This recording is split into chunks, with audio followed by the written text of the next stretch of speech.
साधनेला बसलेलो आहे. माझ्या साधनेसाठी माझी साधना यशस्वी होण्याची आपल्या अशा अमोघ शक्तिशाली अशा संरक्षणाची मला आवश्यकता आहे. तर आपण कृपा करून ते संरक्षण मला द्यावं ही आपल्यासाठी प्रार्थना आहे.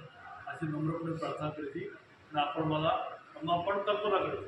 हात हलवायचा नाही, बसताना असंच बसायचं, मांडी तशीच ठेवायची, आपली पोझिशन बदली करायची नाही, पण फक्त मनाने प्रार्थना करायची. मनाने ओम श्री भगवतो नमः, ओम श्री भगवतो नमः, ओम श्री भगवतो नमः.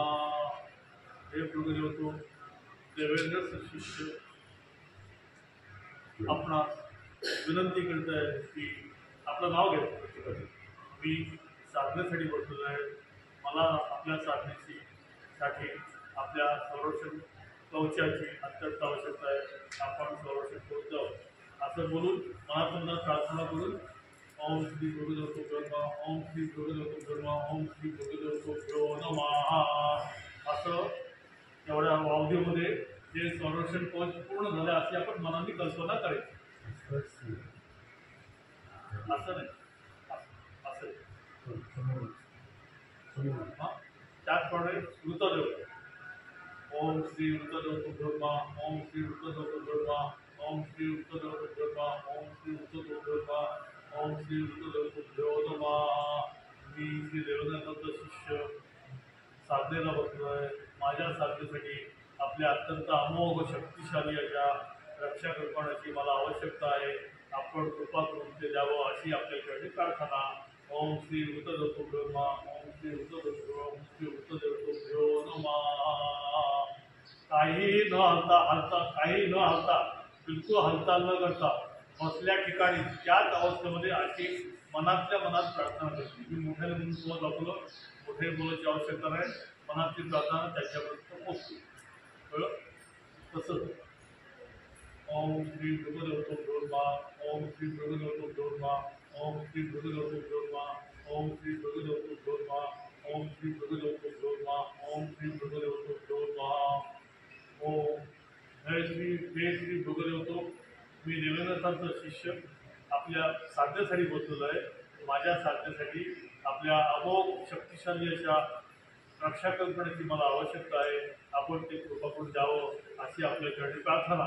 ओम श्री भगवतो नमः, ओम श्री भगवतो नमः.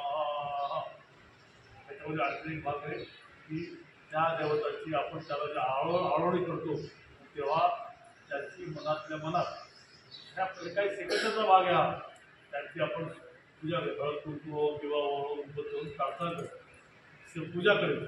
कळलं का? सगळ्या देवताची जेव्हा आपण त्याला आवाहन करतो ना, पूजा करायची, त्याला सांगायचं मला रक्षा करतो घ्या. कळलं? अशा तऱ्हेची पद्धत आहे. त्याचं पूजा करायची न चुकतं. जेव्हा आपण त्याला आवाहन करतो ना तेव्हा ते येत असतात तेव्हा आपण त्याच वेळेला त्याची पूजा पण करतो. हळद कुंकू व्हायचं, दिवा उदबत्ती व्हायची, दिवा व्हायचा, फूल व्हायचं आणि त्याची पूजा करायची मानाने. त्यांना अत्यंत मानाने करायचं. हे अतिशय महान दैवत आहे. कळलं का? दुसऱ्या कोणत्या साधनेत अशी पद्धत नाही आहे. आपल्याकडे आहे हे देवनाथने आपल्याला दिलेली. का दिले तर तुम्ही साधनेसाठी निश्चिंत बसावं. तुमच्या मनात कोणता वाईट काय येऊ नये. आला तर तो जावा, येणारच नाही. रक्षा करण्यामुळे वाईट काय येणार नाही. दुसरं तुम्हाला कोणती बाहेरची बाधा होणार नाही. एक लक्षात घ्या की बाहेरची बाधा म्हणजे असं नाही की भूतशाचे किंवा चालतात. चांगली दैवत सुद्धा त्रास देतात साधनेमध्ये तुमची परीक्षा बघण्यासाठी. बरं का? तर ते पण तुम्हाला कोणी त्रास देणार असं नाही की, तर ती कोणी आपल्याला त्रास देऊ नये, आपली बाधा होऊ नये, आपली जी शांती आहे त्यावेळेची जी एकाग्रता आहे ती भंग होऊ नये म्हणून ही रक्षा कल्पना त्यांनी महाराजांनी आपल्याला साधनेमध्ये दिलेली आहे. इथपर्यंत तर दुसरा भाग आहे हा खूप महत्त्वाचा आहे, मानसपूजा. मानसपूजा म्हणजे काय करायचं? आपण साधनेला बसलो होतो तर आपण वृद्ध स्तवन करतो, पण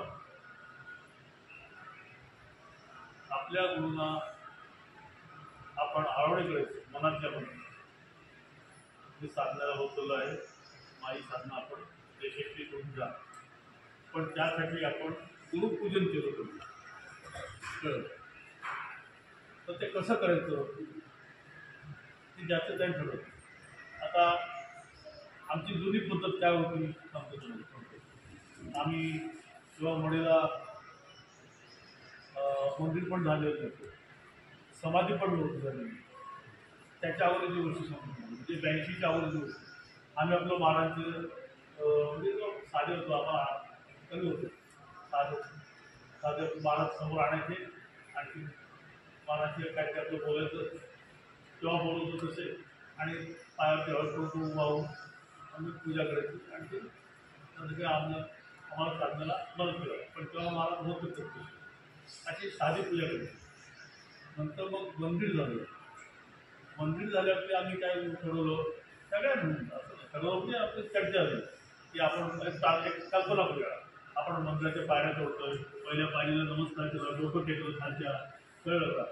आणि मग आम्ही चढत चढत पायऱ्या चढत वरती गेलो. महाराजांचा जप करत करत वरच्या पायऱ्या चढत ते महाराजांचं दर्शन झालं. सगळे मंदिर आलेले आहेत ना, कोण आलं नाही त्याला मागून. मग आनंद वाटला महाराजांना. पहिला आपलं मुखदर्शन जर लांबून, कळलं का. मग आतमध्ये जातो. आतमध्ये जाताना साष्टांग पहिले दरवाजामध्ये नमस्कार करतो. आणि महाराज आलो हो मी सांगतो, कळलं. हे सगळं आपल्या हा सगळा मनाचा खेळ. हा मानस पूजा आहे, आपला अध्यात्मात मनाचा खेळ. ही आपली विल पॉवर वाढवण्यासाठी आहे सगळं, कळलं. मग महाराज जातो, महाराजांना डोकं टेकतो, नमस्कार करतो. आणि मग तिथे आपल्याला पाहिजे तशी आपण आपल्या गुरुची पूजा करतो. आपल्या गुरुची पूजा कशी करायची हे मी तुम्हाला सांगणार नाही. तुम्ही तुमच्या मनाने करतो. तुम्ही त्या ठिकाणी कोणाची कल्पना करा. असं समजा की तुमच्या मुलाला तुम्ही आंघोळ घालता, काय केलं. असं समजा की तुमच्या वडिलांची तुम्ही पूजा करते, आई वडिलांची, कळलं. असं समजा की तुम्ही परमपुरीची पूजा करते. ते कसे करणार ते तुमचं तुम्ही ठरवा. त्याच्यात खूप प्रकार आहेत, म्हणजे असं असंख्य प्रकार आहेत. ज्याच्या मनाचा भाग की माझ्या गुरुची पूजा मी कशी करावी. मी तुम्हाला सुद्धा अशाशी करा, तुम्हाला हे आता काही ह्याच्यापेक्षा मी चांगली पूजा करतो, आनंद आहे. माझ्याविषयी चांगली पूजा तुम्ही करा, ह्याच्याविषयी चांगली पूजा तुम्ही करा, पण ती मनातल्या मनात कोणाला सांगायची आवश्यक. तर आपल्या गुरुची मनापासून पूजा करायची. फार सुंदर करून त्याला चांगलं ठेवलं. म्हणजे आमचे दादोबाबाला त्याला सोन्याचा पाठ मांडलेला आहे, कळलं. सोन्याचं गुंगाळ आहे, सोन्याचा तांबे आहे, त्यांना आम्ही गरम पाणी आंघोळ करतो. हा सगळा आपल्या श्रीमंतीचा, मनाच्या श्रीमंतीचा खेळ आहे, कळलं. आपल्या गुरुची पूजा जास्तीत जास्त चांगली कशी करता येईल, गुरुला जास्तीत जास्त प्रसन्न कसं करता येईल, ते नुसतं सोन्याचा तांबे आणि सोन्याचा गंगाळ नको, त्याच्यावर सोन्याचा भाव पाहिजे हृदयामध्ये, कळलं. तो ज्याच्यात असतो, तो कोणाचा किती आहे आणि कोणाचा कमी आहे, कोणाचा जास्त आहे हे कोणाला समजत नाही. आणि कोणी परीक्षा करू नये, कळलं. त्याच्याविषयी जास्त मोठा बघताय. माझ्या अंतकडात सोनं आहे आणि त्याच्या अंतकडात चांदी आहे असं काही नसतं. तुमच्या अंतकडात सोनं असेल, त्याच्या अंतकडात हिरेमाणिक असते, कळलं. तर तुळशीपत्र वाजवणे पण चालतं सद्गुरूला, कळलं. तर तुमच्या मनातल्या किती तुम्ही एकाग्र होता हे फार महत्त्वाचं आहे माणूस पूजेमध्ये. की आपण प्रत्यक्ष सद्गुरू समोर बसलेले आहेत, आपल्याकडे बघतायत, आनंदाने बघतायत आणि आपली गंमत बघतायत की माझा शिष्य माझी सेवा, माझी पूजा कशी करतोय हे त्यांना उत्सुकता असते की ह्याचं किती अक्कल आहे ह्याला, कळलं. आणि किती मनापासून करतोय हे ते बघत असतं, कळलं. तर तेव्हा आपण इतकं नम्र आणि इतकं त्याच्यामध्ये म्हणतात त्याला डिव्होशन असतं, पण डेडिकेशन म्हणतो आपण त्याला, समर्पण. आपल्या मनाचं समर्पण माणूस पूजेत महत्वाचं आहे. आणि माणूस पूजा ही सगळ्यात श्रेष्ठ आहे. तुम्ही बाकी काही साधना एकच नाही केली चालेल, पण माणूस पूजा करा. म्हणजे साधना करायला पाहिजे. त्या साधनेचं फळ म्हणजे काय ते तुम्हाला बाकी सगळं उद्या सांगू, कळलं का. परंतु जाऊ आपण तिकडचं थांबायचं नाही का. तर सगळ्यात महत्त्वाचं असेल तर माणूस पूजा. त्याच्या ठिकाणी तुम्ही कोणाही आपले सद्गुरू म्हणजे परमेश्वर आहे, अत्यंत दयाळू आहे. ते आपल्याला आशीर्वाद द्यायला बसले. त्यांना तुम्ही पाणी काढतो, बाबा एवढं गरम पाणी झालं तर आणखी पाहिजे कमीत कमी करू, तुम्ही त्याशी बोला. कळलं त्याला चार कापड्या घाला, तो शॅम्पू लावा, साबण लावा, काही लावा, अंग ठेवा, समजा व्यवस्थित आंघोळ काम करा. व्यवस्थित काम घातल्यावरती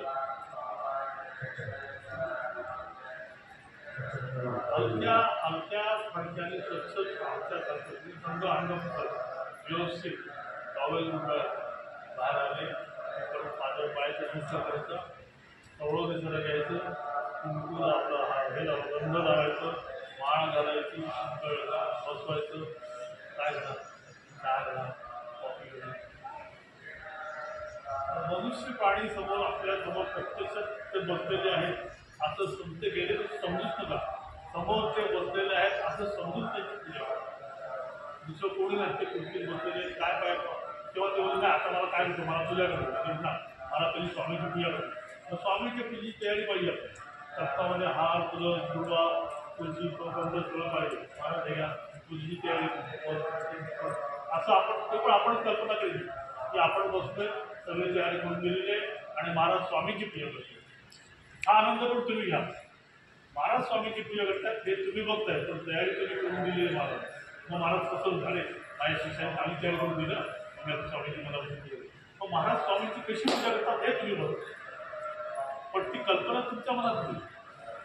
स्वामी पूजा महाराज स्वामीची पूजा करतात पण ती कशी करतात त्याच्यासाठी जर लोक तुमच्याकडे विचार तुमचे महाराज ते काय पूजा करतात ते तुमच्या सांगण्यावर नाही करणार तर तुमच्या मनात जे असं अशी कल्पना करा आणि मग महाराज स्वामीची पूजा केली काय महाराज तुमचं सुद्धा होणार की त्यांचे गुरु तर ते कशी आपल्या गुरुची पूजा करतात ही कल्पना तुम्ही कळेल पण ती पूजा तुम्ही कळेल महाराजांच्या मार्फत स्वामीची पूजा कळलं. हे सगळे मानसपूजेचे प्रकार आहेत. मानसपूजा अत्यंत ग्रेट आहे. त्याची मानसपूजा सगळ्यात मोठी तो गुरुमय झाला. ज्याची मानसपूजा सगळ्यात मोठी सगळ्यात चांगली ज्याला गुरुला पावली सगळ्यात चांगलीचा अर्थ असा ज्याची मानसपूजा गुरुला पावली तो गुरुमय झाला. कळलं तर त्याच्यात आणि गुरुमध्ये काय फरक करत नाही कारण गुरुला तो शिष्य आवडतो. तो शिष्य एकदा आवडला गुरुला तर तो कायमचा आवडतो.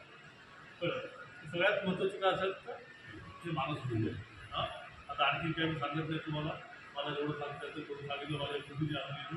तुम्ही तुमच्या मनाने मानसपूजा केव्हाही करा. बरं असं मानसपूजेला काय वेळ नव्हते भरबंद नाही. तुम्ही आंघोळ केली पाहिजे पोट रिकामं पाहिजे ह्याच्यासाठी पोट रिकामं पाहिजे ह्या साधण्यासाठी पण मानसपूजेसाठी काही नाही. केव्हाही बसा कुठेही बसा तुम्हाला वेळ असेल. तुमचे जर तुमची कधी जी अस्वस्थ होता किंवा तुम्हाला खूप आनंद होतो तर राग येतो तरी तुम्ही कोणत्या विचित्र मनस्थितीमध्ये असता तेव्हा काय नाही बसायचं आणि आपल्या गुरुची मानसपूजा तुम्ही सगळ्या दुःखातनं सगळ्या चिंतेतनं आणि सगळ्या विचारातनं बाहेर पडतो. सगळ्यात महत्त्वाची गोष्ट काय माहिती का सगळ्या विचारातनं बाहेर पडणं आणि मन शून्य होणं हे सगळ्यात महत्त्वाचं. ते तुम्हाला मानसपूजेतनं सांगेल इतकं मानसपूजा महत्त्वाचं.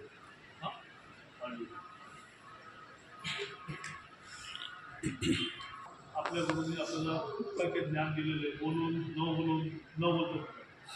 जशी आपण हे 22 देवतांची पूजा करतो त्याच्यामध्ये आपण पूजेची स्थापना करतो.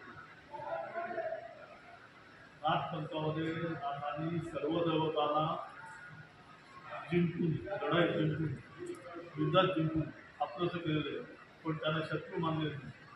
त्यांना मोठं मानलेले त्याला नमस्कार केलेले जिंकून हा त्यांचा सगळ्यात मोठेपण आहे की ज्याला आपण युद्धात जिंकलं त्याला पण त्यांनी नमस्कार केला. त्याला सेवकासारखं वागवलेलं नाही. हा नाथांचा सगळ्यात मोठेपण आहे जगात म्हणून नाथ मोठे होते. तर सर्व देवतामध्ये मानाने असलं काही झालं आपलं जे कुलदैवत आहे त्याचा मान राखलाच पाहिजे. आपला कुळाचार केलाच पाहिजे. म्हणून सगळ्यात महत्त्वाचं पहिलं काय घेतलं त्यांनी याच्यामध्ये कुलदैवत.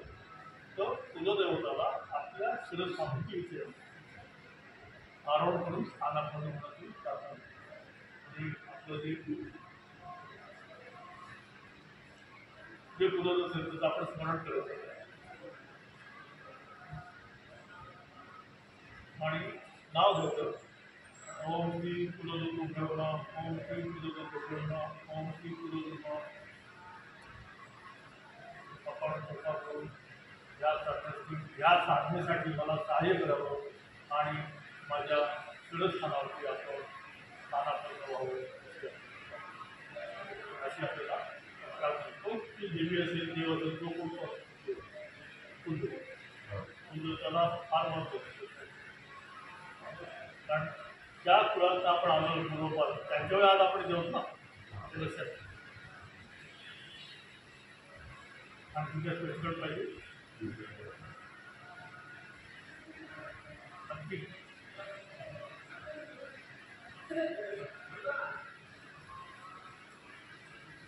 गुरुमंत्री दैवता आवाहन व हृदय कमलावरती स्थानापन्न. फार मोठा गुरुमंत्री दैवता आवाहन व हृदय कमलावरती स्थानापन्न.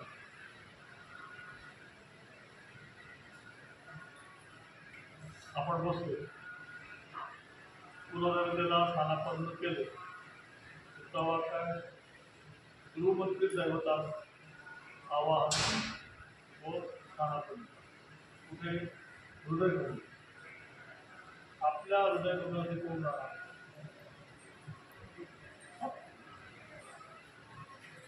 फक्त हृदय, फक्त सत्य. आपल्या सद्गुणा प्रार्थना करत सद्गुणोदी आपल्या आदेशाप्रमाणे मी साधनेला बसतो. या साधनेसाठी माझं चित्त, मन, बुद्धी, अंतःकरण आपण व्यापून आहोत आणि माझ्या शरीरामध्ये प्रवेश करून आपण कृपा करून माझ्या हृदय कमलावरती स्थानापन्न व्हावं अशी प्रार्थना करतो. एकदा का त्यांनी आपलं हृदय स्थापित केलं तर आपण गुरुमय होतो. कळलं?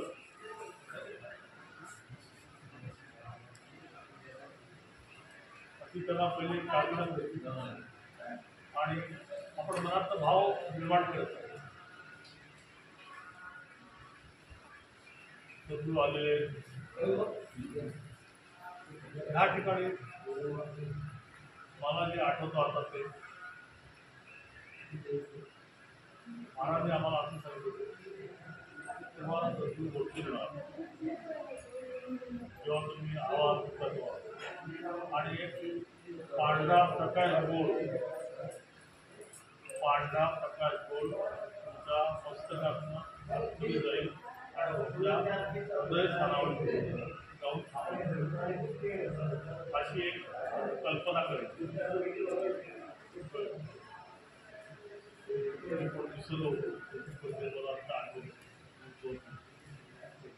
हा एक सांगण्याचा बदल वगैरे की गुरु असे तुमच्या समोर राहून अवकाशात नाही पांढरा प्रकाशाचा गोळ येईल. तो गोळा तुमच्या मस्तकामध्ये प्रवेश करेल आणि मस्तकाचं बातमी जाऊन तो हृदय कमलावरती थांबेल. ही तुमची कल्पना पूर्ण झाली की समजायचं की सद्गुरू तुमच्या हृदय कमलावरती येऊन बसलेले आहे. फार मोठं आणि हृदय कमलावरती सद्गुरू शिवाय त्यांना प्रार्थना करायची. मौली मी साधनेला बसतोय. या साधनेसाठी आपण ही माझी साधना आपणच करावी. त्यासाठी माझं चित्त, मन, बुद्धी, अंतःकरण आपण व्यापून आहात आणि ह्या माझ्या या शरीरामध्ये आपण प्रवेश करू आहात. आपण माझ्या हृदय कमलावरती तो स्थानामध्ये हा जप आपणच करावा.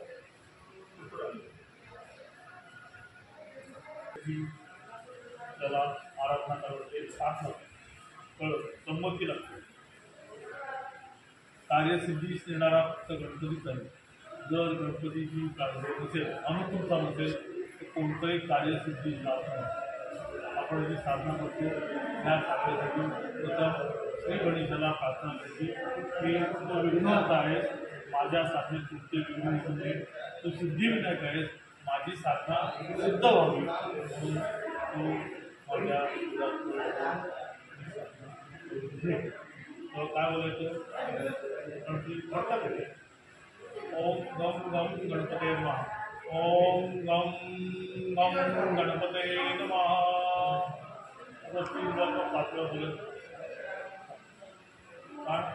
ओम गम गम गणपते नमः नाथपंथी मंत्र। ओम गम गणपते नमः हा वैदिक मंत्र आहे। ओम गम गम गणपते नमः नाथपंथी गणेश मंत्र।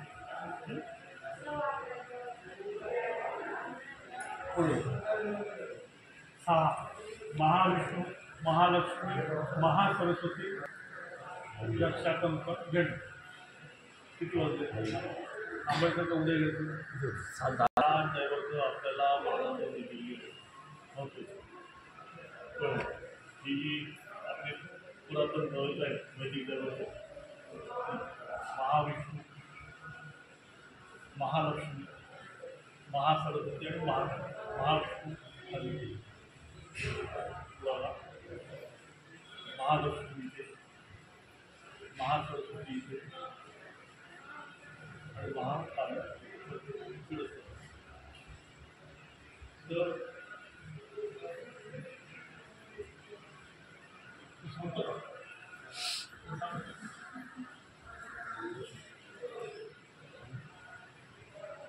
त्याच्यामध्ये खूप गुण आहे। आपण आता एवढं समजू की या देवताचं वैशिष्ट्य काय, त्या प्रत्येक देवताचं वैशिष्ट्य काय आणि ते म्हणजे काय, महाविष्णू म्हणजे काय, महालक्ष्मी म्हणजे काय, महासरस्वती म्हणजे काय आणि महाकाली म्हणजे काय कळलं का? हे सगळं आध्यात्मिक गोष्टी आहेत, सगळ्या वेगळ्या आहेत। आपण फक्त सध्या एवढं करूया आणि ह्या गोष्टी जरी मी तुम्हाला आज सांगितल्या नाही तरी तुम्हाला मी खात्री देतो सांगाच नाही नाही आता आता असं पटकन सांगायचं ते नाही कळलं। जरी मी तुम्हाला सांगितलं नाही तरी तुम्हाला त्याचं महत्त्व आपोआप कळलं। हे आपल्या साधनेचं महत्त्व आहे। आपण ज्या दैवतांना बोलवतो त्या किंवा ज्या दैवताची आपण पूजा करतो त्या दैवताबद्दलची सगळी माहिती म्हणा किंवा त्याचं महत्त्व आपल्याला साधनेमध्ये आपोआप समजतं।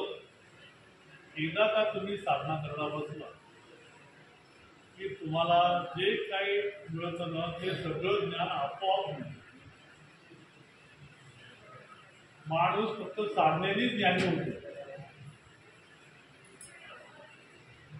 पुस्तकं वाचून पिक्चर बघून आणखी नाटकं बघून आणखी काय करून प्रवचनं ऐकून कीर्तन ऐकून थोडासा ज्ञानी होईल। साधनेत बसलेल्या माणसाला सगळं ज्ञान आपोआप, कारण जे काही वातावरणामध्ये आहे वैश्विक ज्ञान जे आहे ते वैश्विक ज्ञान आपण खेचत असतो त्या साधनेत। ते जे आपले गुरु येतात ना अवकाशातनं विश्वातनं ते जागा करून दिलेली असते त्यांनी आपल्याला जे बसतात ना आता सांगितलं तुम्हाला पांढरा बोलेल तर त्या मार्गाने सगळं ज्ञान आपोआप येतं। जेवढी तुम्ही साधना करत ते तुमच्या साधनेवरती अवलंबून आहे। तर महाविष्णू काय करतो की साधनेला बसतो की महाविष्णू देवताला प्रार्थना करतो। मग अशी सांगितलं ओम श्री महाविष्णू देव नमः, ओम श्री महाविष्णू देव नमः, ओम श्री महाविष्णू देव नमः असं करत करत करत करत आपल्या बाजूला इथे सुरुवात करतो।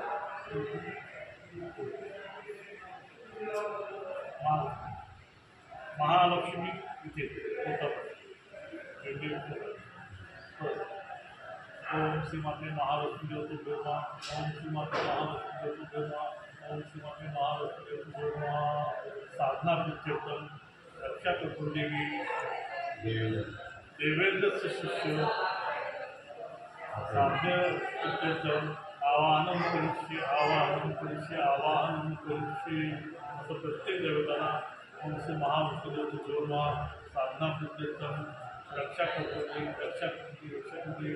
देव श्री महाविष्णू देव नमः देवेंद्र शिष्य साधना रक्षा प्रत्यक्षम आवाहन साधना प्रत्यक्षम रक्षा प्रत्यक्षम आवाहन करिष्ये साधना प्रत्यक्षम रक्षा प्रत्यक्षम आवाहन करू हे एका वाक्यात सगळं आलं नाही तर आपल्या मनाने प्रार्थना करते मी असा आहे देवनाथचा शिष्य आहे मला सांगण्याला बसलं आहे तुमच्या रक्षा करण्याची आवश्यकता आहे रक्षा करणच्या प्रार्थना ह्या भाषेत बोलून चालेल नाहीतर देवेंद्र शिष्य साधना प्रत्येक करून रक्षा प्रत्येक आवाहन करूचे आवाहन आणि हे करताना परत त्यांची मनाची पूजा करते बघता पूजा करता विसरायचं नाही साधी पूजा फूल गंध दिवा वगैरे मान आले जेवढा तुम्ही त्यांना मान द्या तेवढे ते प्रसन्न होतील ओम श्री महाविष्णू महालक्ष्मी झालं महासरस्वती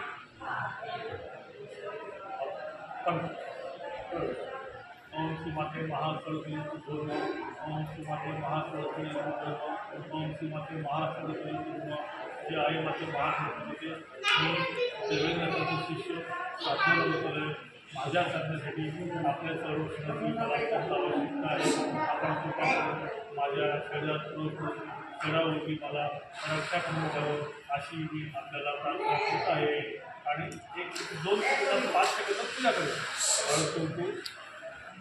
अक्षर ऊस दूध सगळे उकळण्याला 5 अशी महाकाल महाकालीचं स्थान शिरस्थान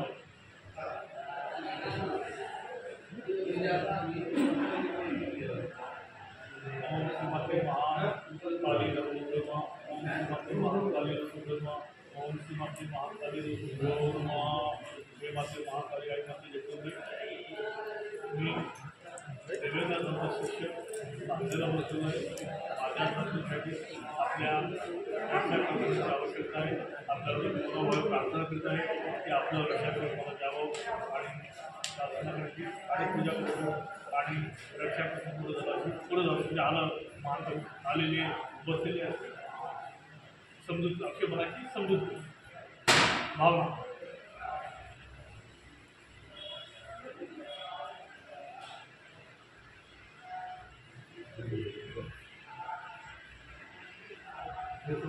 पिंजरा तयार झाला पहिली उभी रक्षा क्रमण घेतली मग आडवी रक्षा घेतली पिरॅमिड झाला त्या पिरॅमिडमध्ये आपण बसलो आता आपल्याला कसली कळी काळाची काळजी नाही आपल्याला कोणी काही करू शकत नाही आपल्या मनात कोणता वाईट विचार येणार नाही हळूहळू चांगला विचार करणार नाही त्याच्यापुढे हळूहळू तुम्ही शून्यात जाल आपोआप कोणताच विचार मनात येणार नाही जसा पिरॅमिड वरती येतो कोणती टोकत असतं ना ते काय असतं का काय तसं आपलं मन हे ह्या साधनेमुळे निर्विकार आणि निर्विकल्प होतं हळूहळू तशी तुम्ही साधना करत असता तर हे साधना झालं की तुम्हाला प्रार्थना केली जे बसवलं महाराज आजपासून येण्यात आली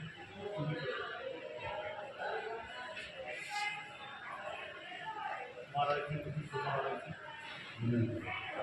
महाराजची बुद्धी सोडायची आणि महाराजची खूप चालते अशी समजूत करू महाराज दत्ता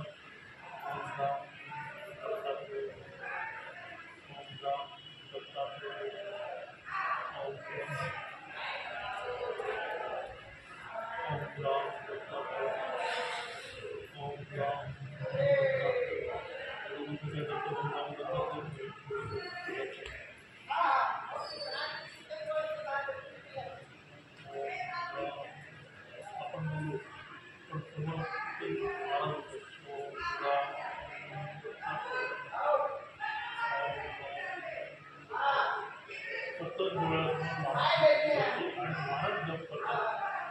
आपल्या वतीने आपल्यासाठी अशी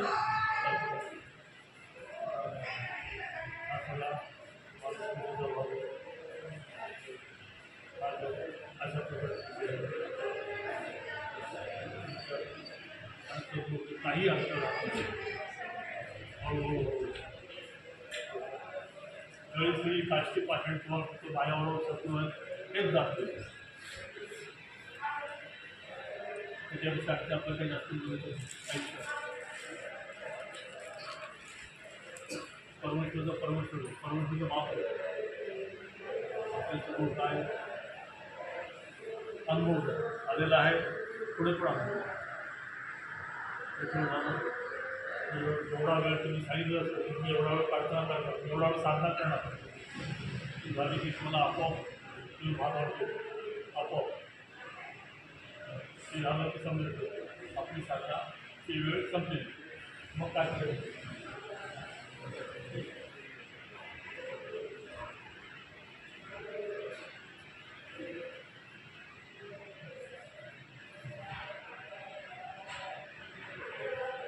ठीक आहे, सांगतो थोडक्यात सांगतो बाकी नको. ठीक आहे, सांगतो मला सांगतो तुम्हीच करून घेतली तरी पण तुम्हाला अर्पण करतो. जे काय माझं असेल माझ्याकडनं झालं असेल ते पण तुम्हाला अर्पण करतो आणि सांगतो. मग सगळ्या